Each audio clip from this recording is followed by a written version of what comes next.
Hey guys, it is LA from the Lock Salon. Let's see, it is a winter weekend. It has been a winter weekend in the D. My hair's sticking up. Yeah, it's been snowing all weekend. Um, the Lock Salon was open on Saturday. I had one of my regular retightening sessions with one of my clients, and all went well. She was insistent on a style. I am not that great at my lock styling right now, but this is my client, and she's willing to work with me. So we came up with a little something. I did take a picture, but it's not the best picture because one of the pictures on one side of her head, I think the sun was coming into my window at the salon, so it's not the best. But it was cute. It was cute. But I told her after her last appointment, not yesterday, but the one before that in January, she did tell me that when she comes, that she wants to get a style every time she comes. So I understand that now. I know that she means it. So I am going to start practicing some styles, um, either on my own here or maybe I'll get my mannequin together and I'll practice on her. But anyway, so after I did her hair, first of all, let me say this too. When I started doing hair on Saturdays, primarily Saturdays, that was before I joined a bowling league. So before that, I had no problem getting up like at 8 o'clock in the morning to be prepared and full of energy to do my clients' hair. But however, since I joined this bowling league in September, bowl every Friday, and I think this particular Friday, I don't think I got home until almost 11. Didn't go to bed till almost 12. Whew, so I was dragging out of bed. I was tired when my client came. I think I had just got out the bed at 8:30. Had enough time to shower, make some coffee, and wait for her to come for her 9 o'clock appointment. But yeah, I was tired. So after I finished her hair, I love my gray. I love this gray. Isn't that so pretty? Oh, it just looks so pretty. But anyway, so after her appointment, I had convinced myself, I told myself I was going to go to the grocery store after she left, but I should have knew I wasn't going to do that. I was on my feet the majority of that appointment.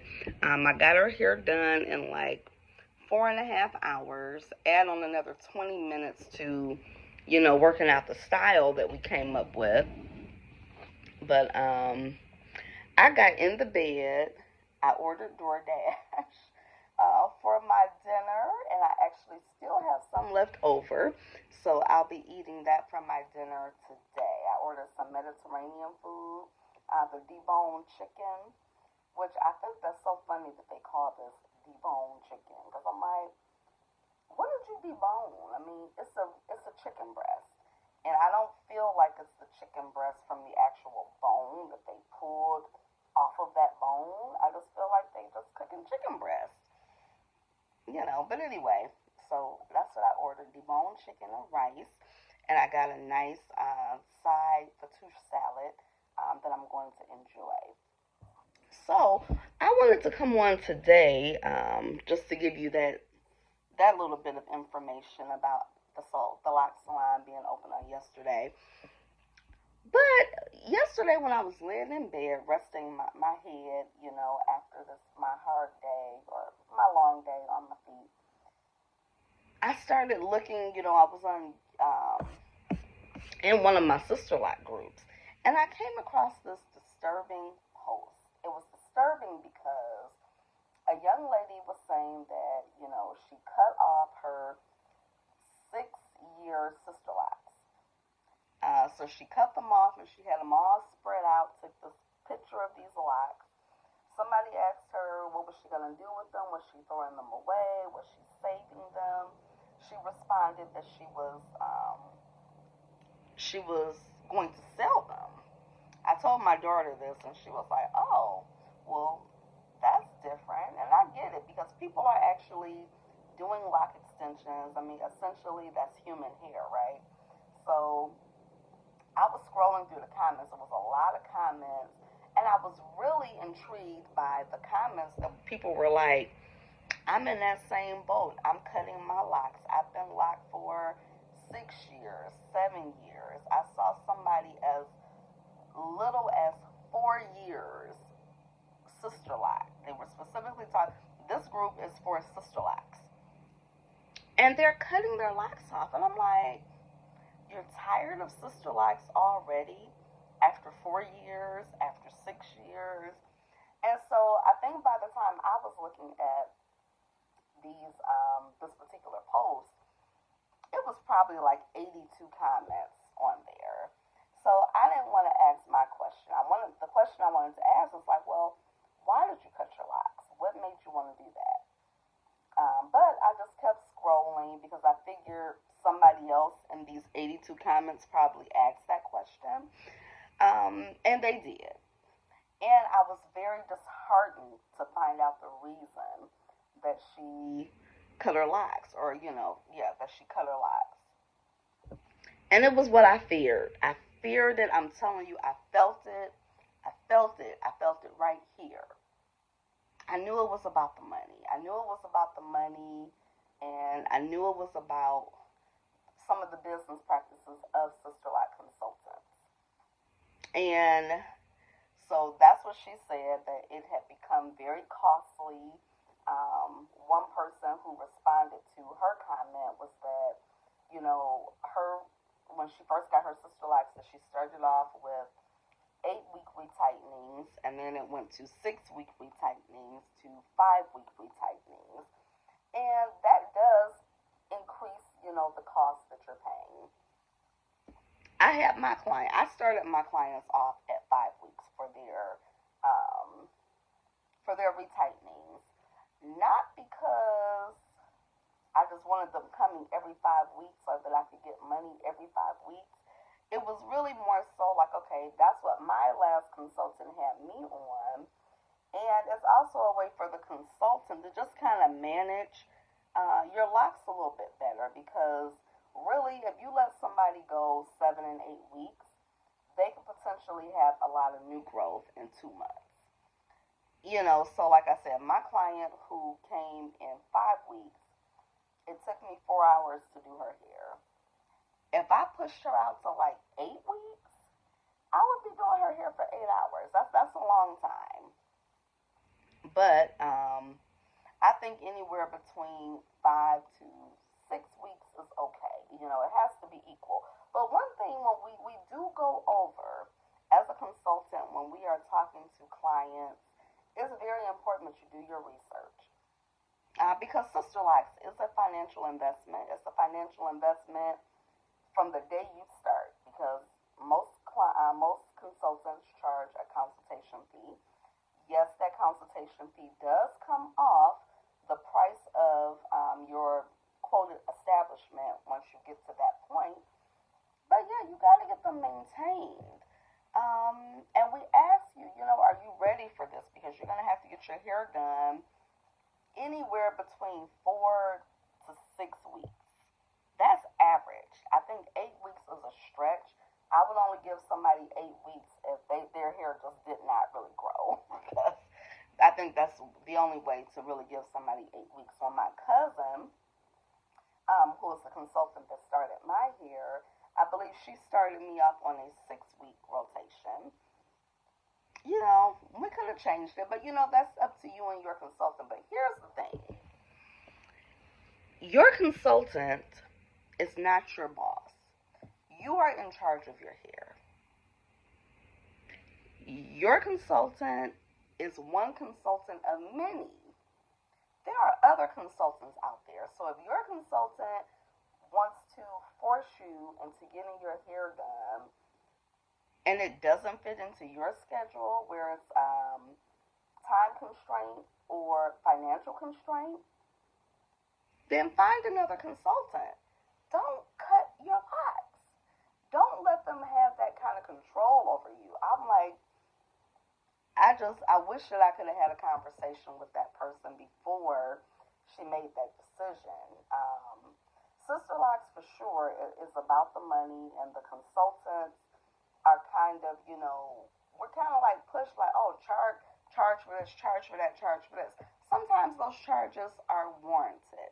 For instance, when people want to come late, like if we have an 8 o'clock appointment, 9 o'clock appointment, and you are consistently not showing up on time for your appointments, then yes, I might have to assess you a late fee because, number one, I'm scheduling my day according to this appointment. So if I have you coming at 9 o'clock, that means I intend to be done with your hair no later than 2 o'clock. Maybe I want to do something else with the rest of my day. Maybe I have another client coming. So yes, clients have to be considerate of their appointment times. And that can be a problem sometimes for consultants, which is why those fees wind up coming into play. However, if that's not you, if you're not somebody that's late, if you're not somebody that's always canceling your appointments, one of the people in the comments said that they had gotten sick and had to cancel their appointment. Yeah, so as I was saying, so the client was saying that she had to cancel her appointment because she got sick, and that her consultant, had to push her out, a couple of weeks before she could get in, and then she wound up charging her like $20 for every missed week or something crazy like that. To me, if a client says they can't come because they're sick, I don't think that you should be placing any fees on top of what they already have to pay for missing the appointment. Like, you're not going to get a cancellation fee if you call me ahead of time. Don't call at the time of your appointment, to cancel an appointment. That's rude. That's disrespectful, but if you happen, even in that situation, even if you woke up sick the day of your appointment and you have to call to cancel, I think things like that can be understood. I think when people really start assessing fees is when clients do things excessively.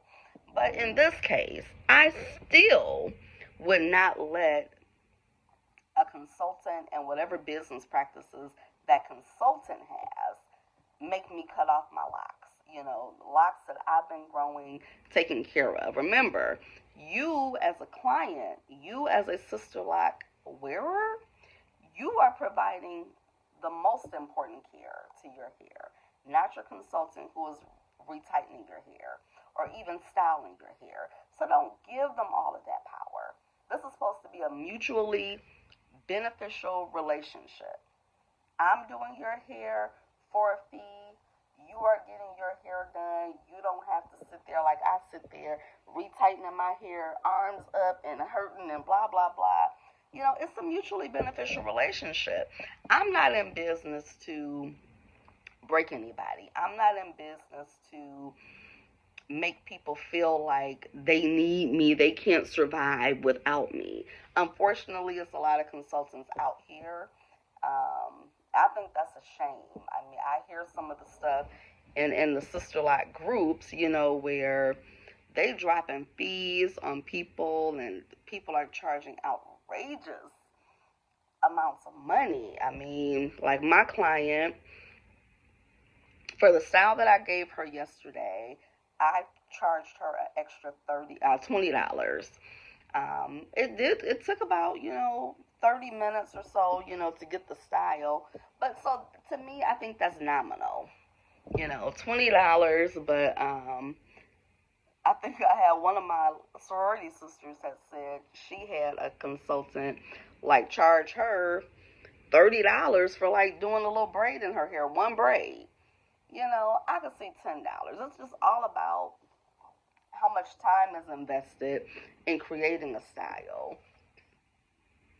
But To each his own. My point is, how I charge is how I charge. How another consultant charges is how they charge. You can't change that.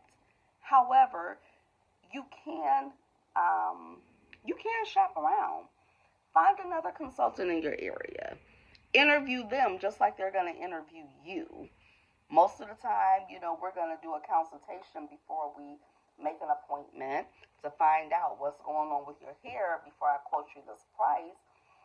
But yeah, because Sisterlocks is time consuming for the consultant as well as the client, we do have to make sure that we are charging our worth. I just try to balance charging my worth with also how I want to be treated as a client. My clients benefit from that. Right now I charge $125. I charge this flat fee for my current clients. Now, once I go over 4 hours, because that's my own personal assessment, I do $125 up to 4 hours. After 4 hours, then I charge $30 an hour. I do take into consideration from myself because I am fairly a new consultant. So therefore, I want to increase my speed. I want to be able to get my clients done, all of my clients done, in 4 hours or less. Will there ever be a price increase? Probably. But it'll be later on down the line, but it's not going to be price increase after price increase. I just don't like, I don't like the idea of making money like on the backs of people. I feel like if I increase my prices, it needs to be a good reason. I mean, yeah, we give ourselves a cost of living allowance. If that's the case, if I'm buying additional products or something, but I feel like I should be giving my clients something more if I charge you something more. You know what I mean? Like to me, if I get faster and I can finish you faster, that might warrant a price increase because you're getting out of my chair faster.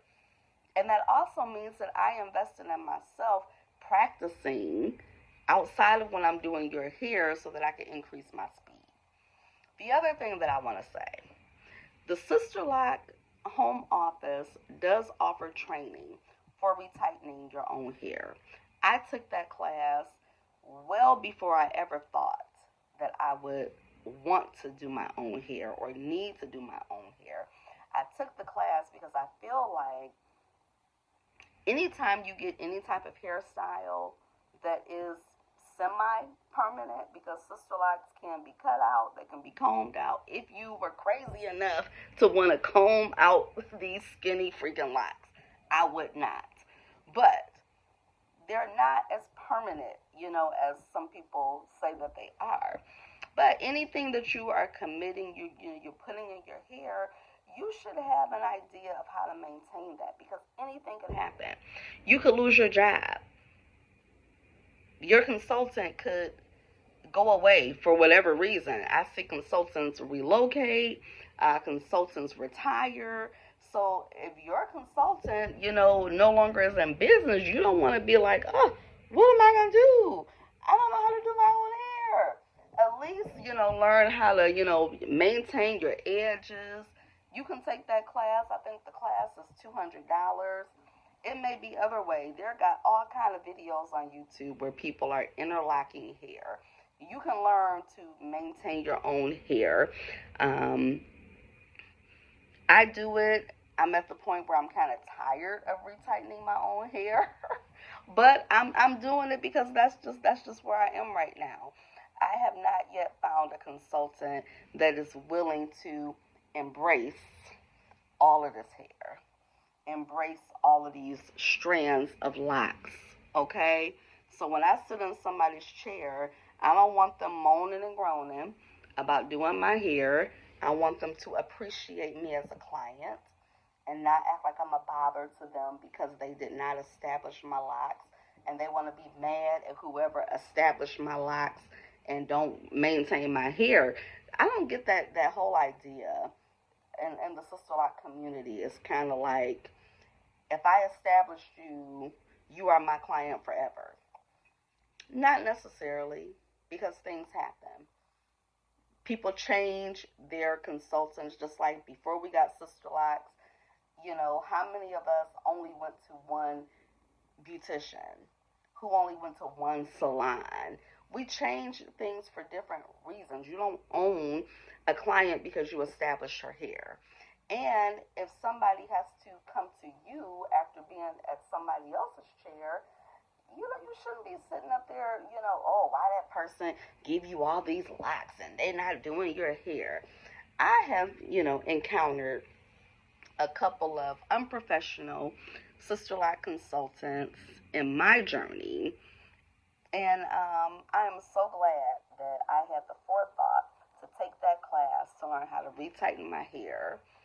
So I don't have to deal with anybody who does not appreciate my hair. Just because you didn't establish these locks don't mean that you cannot embrace me as a client, especially if I'm a paying client, if I am a respectful client, being respectful of your time, coming to my appointments on time, all of that.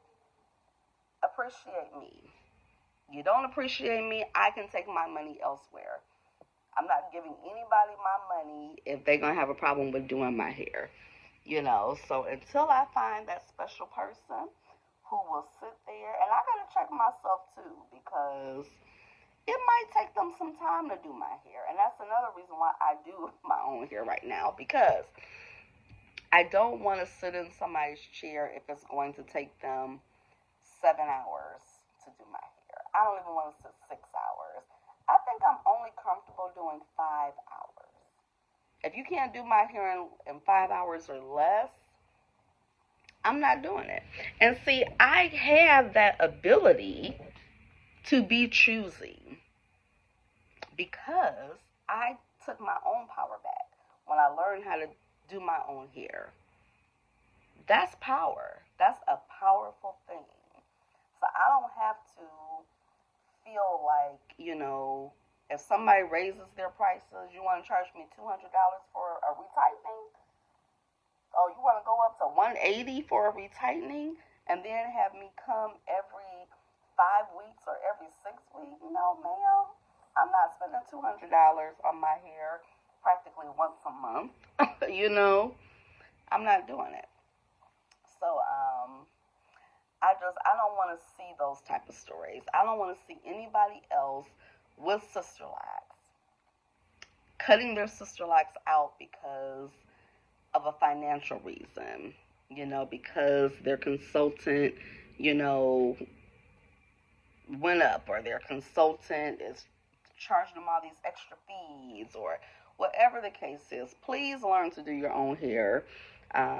Or just, even if you don't have to commit to do it all the time, but you can do your own hair as you shop around for a consultant.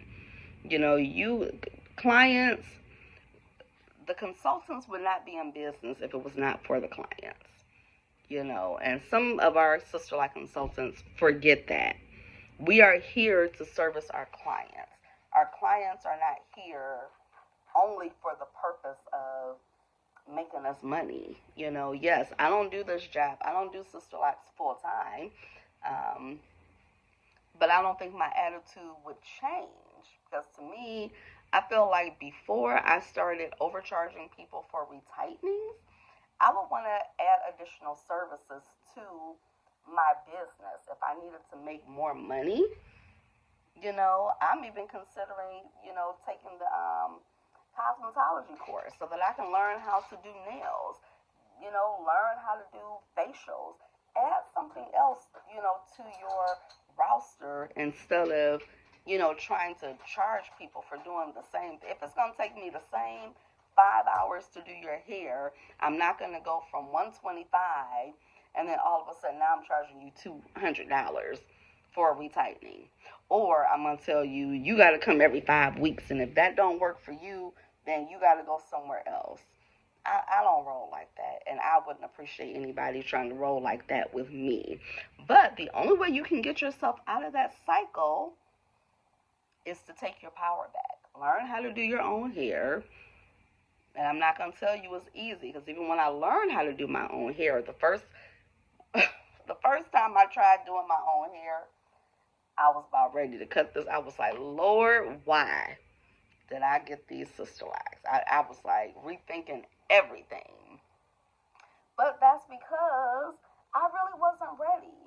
And luckily, at the time when I took that class, I wasn't in an immediate need to do my own hair. So I really wasn't that invested in doing it. You know what I'm saying? Because I still had my consultant. But when the time came for me to start doing my own hair, I remembered the technique that was taught in the class. And I just had to take my time. I had to take my time. I had to practice. Look at this. This is a small lock. I had to take my time and practice. I had combined a couple of locks when I was practicing doing my own hair. I sure did. But guess what? If you accidentally combine two locks together, what's the worst that can happen? Look at this. These are two separate locks. If I accidentally combine these, okay, it's still going to be a skinny lock. It's not the end of the world. You make a little mistake as you're learning and practicing on your hair. Mistakes are not the end of the world. If you have, kids at home, because I used to use my son, if I thought that I connected one to the other, I would call my son downstairs and be like, hey, can you untie this? Get this out of here. He helped me out a couple of times, but use the people in your house, whether it's your daughter, your friend, your man, your mother, ask them to help you out, Get you a nice little mirror. Okay, I don't want to go on and on about this, but please, please, please, I don't want to hear about people cutting their Sisterlocks because of some business practice of a consultant. Because you don't have to stay with that consultant. Find a consultant, that values you as a client and respects you as a client, and y'all can work together. But make sure you're doing your part. Be on time to your appointments. Don't do that no call, no show stuff. Don't do that come in 30 minutes late, an hour late, because you're throwing people off. That's not respectful. But, you got to do your part, but you do not have to be a slave, so to speak, to whatever consultant started your locks or whatever. Hopefully, you're not in a place where, because there are some areas where it's not a lot of consultants. But see, in that situation, take that retightening class, and you don't have to be a slave to that situation. If there's only one consultant in your county or your town, wherever you live, yeah, that consultant might be like, oh, I can charge whatever I want because these people are going to pay it because I'm the only one here. That's a terrible attitude. That is a terrible attitude, but there's people out there that's doing stuff like that, because they know that consultants are in a limited supply, and they may charge you according to that. But, take back your power, learn how to do your own hair. Yeah, it can be done. So that's it. I'm going to go back I'm going to finish up my Sunday. I'm reading this little book. I'm going to eat some dinner, and I'm going to read a couple of more chapters of my book, and I will see y'all next week.